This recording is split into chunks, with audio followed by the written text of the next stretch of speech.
Hello, my ceramic friends. Today we are going to learn how to make this. We are going to put texture on our pots using ceramic rollers or roulettes, as some people call them, I guess. Roulettes? Sounds like something from James Bond movie or something. So here we go. So let's look at my box. So I got my box of roulettes out and rollers and stamps.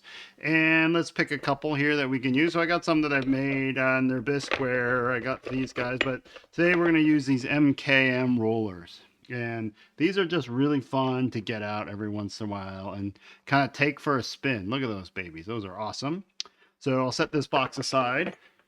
And then what you want to do is for these wooden rollers, you want to drop them in some water.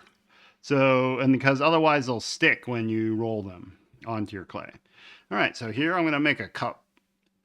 So let's orient that in a way that makes sense. There we go. It happened to be bought of clay. There we go.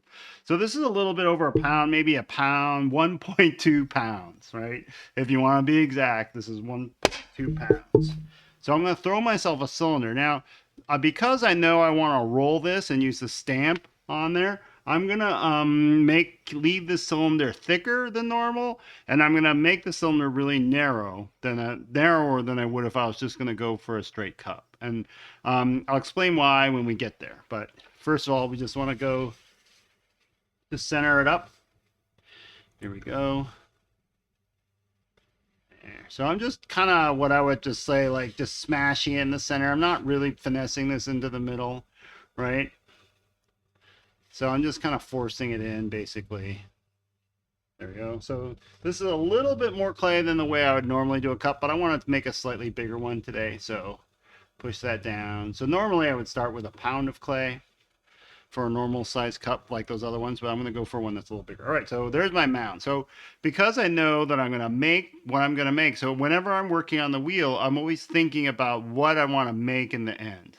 So I know today that I'm going to do a textured stamp roller. So that changes how much clay I start with. That changes how wide this mound is, how tall it is, everything, right? So always work with the end in mind whenever you're working in clay. Even wedging, right? How much do I wedge it?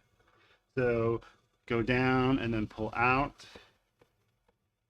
There we go. There's a bubble. I'll go back in and flatten this bottom out a little better. Didn't do such a good job there. There we go. So I want my bottom nice and beautiful and flat. I can go back in now and do a little bit of compression. There we go. Smooth it out now. I'll start throwing the cylinder. There we go. And up. So I want to be careful because my instinct is always to make this too thin. So especially if I haven't made these in a while, I always make this cylinder too thin because too thin will make it too weak to do the roller the way how I want to roll it. So a little bit of an air pocket there on the inside. There we go, pop that. Go back to throwing here. So up we go. There we go. So there, getting a little bit taller.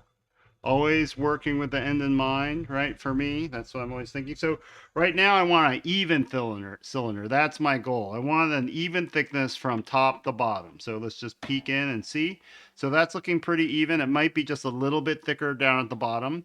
But for me right now, that is essential to have an even cylinder. So here we go. Keep throwing and going up and down. So I'm going to try to thin out the whole cylinder just a little bit. Right? And so if I thin out the whole cylinder just by a little bit, right, the whole thing gets a bunch taller, right? I'm not trying to grab more clay from below or from the high, right? If I want to thin out my cylinder more, and if I need more height, but it's getting too thin or as thin as I can make it, then I might take some of that height off the top and just make the top half thinner.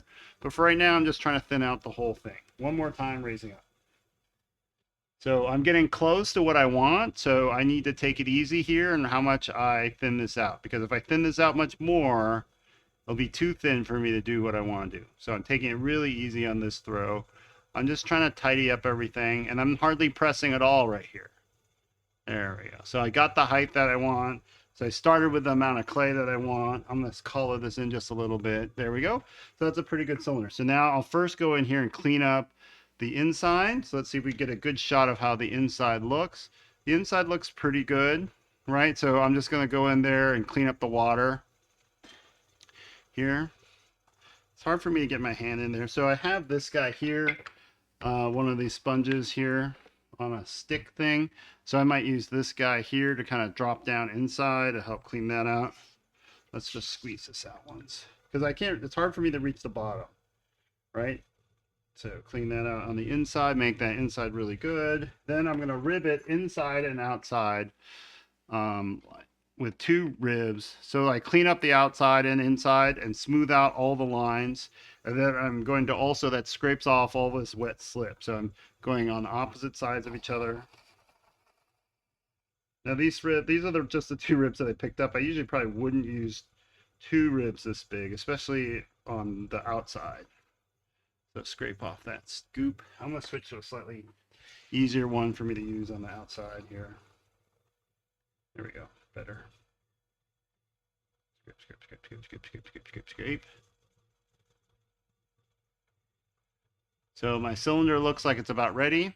It's flaring out just a little bit on top. That's just what happens a lot with these cylinders. I make them so narrow for this that they flare a little bit. It's a little bit thick, but we're gonna thin it out a little bit when we use the roller. So there's a little bit of thickness here at the bottom. I'm gonna cut that off because I want this roller, as it starts, to have a nice clean surface down there to start rolling. I don't like it having that ski jumpiness there. Cut that off.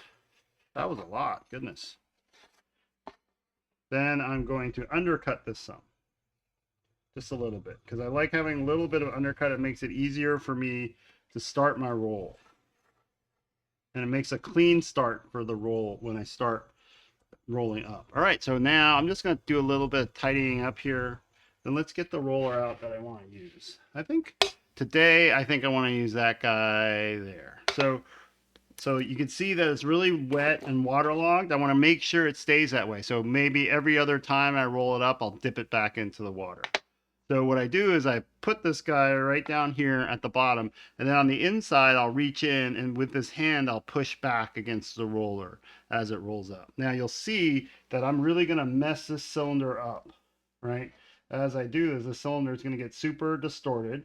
I roll it, and then I move my hand up, and I roll it like that, and I move my hand up, roll it a little bit. So I'm pushing back, roll it, move my hand up, roll it, my hand up. So there, look at that. So you get instant feedback on whether you're doing enough pressure, because you'll see that you'll have a good impression, right? There we go. So I like doing these smaller cylinders because if I do a larger cylinder and all, it takes me a lot more rolls to get this going. And I'm kind of an impatient guy. So I like making smaller cylinders, rolling it up, and then stretching them out. Yeah, and then this is a pattern that connects together, right? What do I mean by that? It kind of seamlessly, you can't see, at least can't see very well where the first roller happened and the second roller happened, that you can't see where that seam is very well. It isn't a pattern that has a distinct edge, and then you can see that the pattern is starting again. The patterns kind of connect to each other. So that's why I love this roller. So this roller is from a company called MKM Pottery, and they make all sorts of other rollers and stamps and other tools that are just really awesome. Here we go, going up again. So this roller is starting to stick, so I forgot to dip it in water, so it was starting to stick a little, so I'm going to dunk it in water again. Go a little bit more. Up we go. There we go. Look at that. So I love this pattern. I just love this pattern because I think it kind of looks like wood. You know, when you pull bark off wood that's been sitting around on the ground, you can see those like little worms or something have been eating out the wood underneath the bark. I just love that pattern, right? I grew up hiking a lot, and so I used to see a lot of those patterns.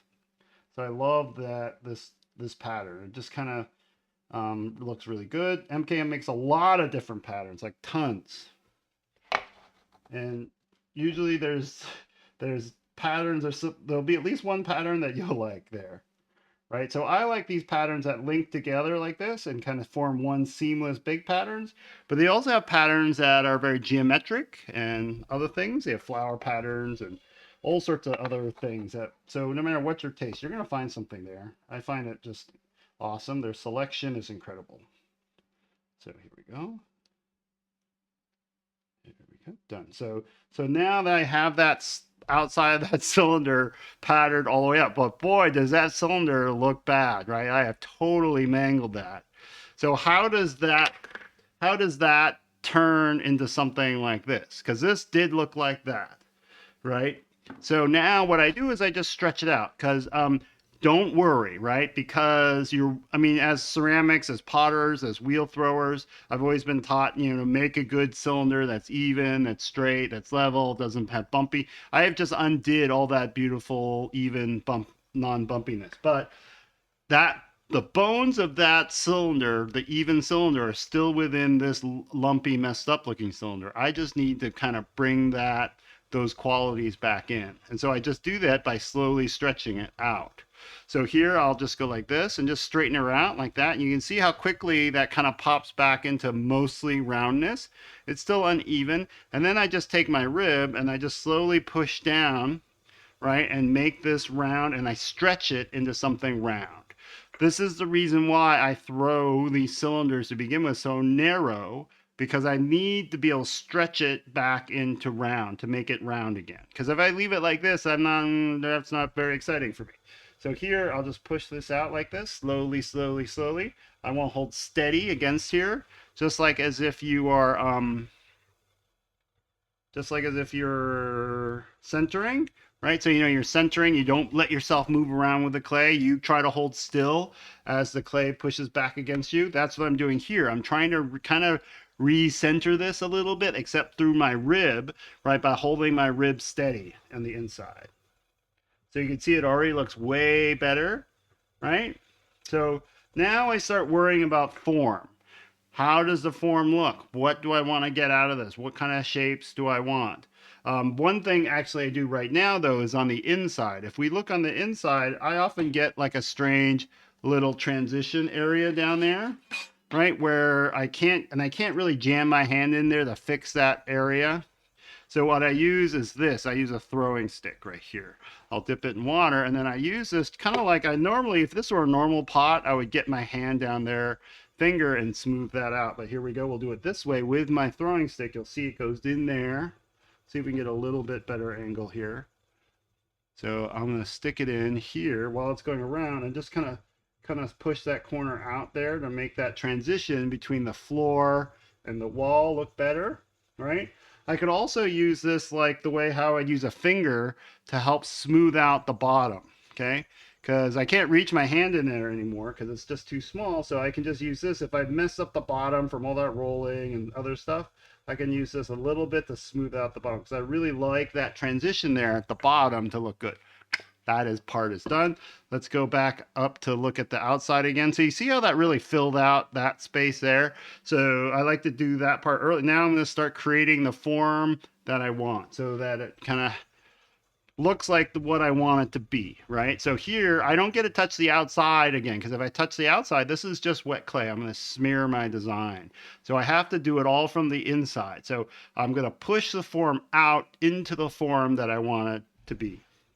So here, just push, push, push.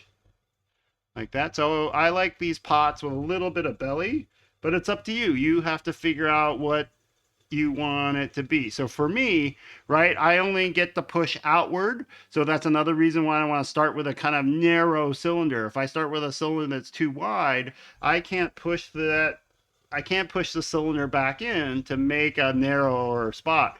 So this narrow spot that I'm making here can only happen because I push this area out. Okay.